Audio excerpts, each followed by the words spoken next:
Political scientist Vladislav Soloviev, we are waiting for answers from Deripaska, Miller, and others.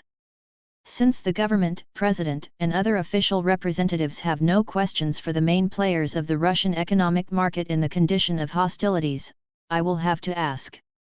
As an individual, Vladislav Soloviev, I want to ask Deripaska, Miller, and Potanin, do you gentlemen understand what is happening?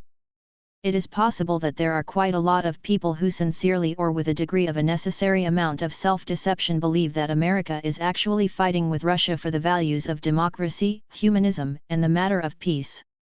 However, sensible people, to whom the Russian economic elite undoubtedly belongs, must understand that the true goals of the world hegemon lie in a somewhat different plane. And that the war did not begin on the 24th of February, but rather much earlier.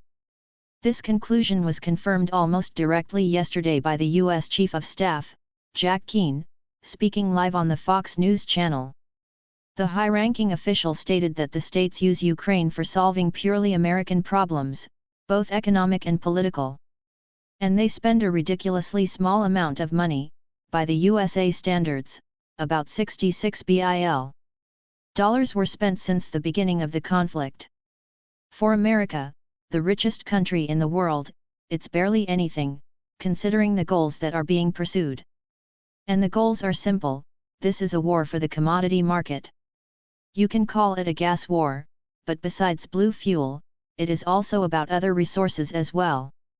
In addition, the American leaders intend to deplete the military potential of Russia fully, including nuclear weaponry. And so that China couldn't provide Russia with any help, even economically. As a government, Russia, with its more or less independent position and monopoly on resources, does not have much significance for the states.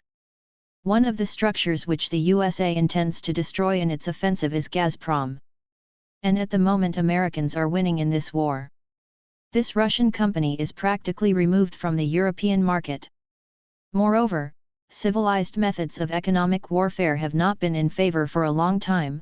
Now, figuratively speaking, sticks and stones are being used. Cut the branch of Northern Pipeline too? No problem. Europe's gas market is a purchase, revenue of which cannot even be calculated.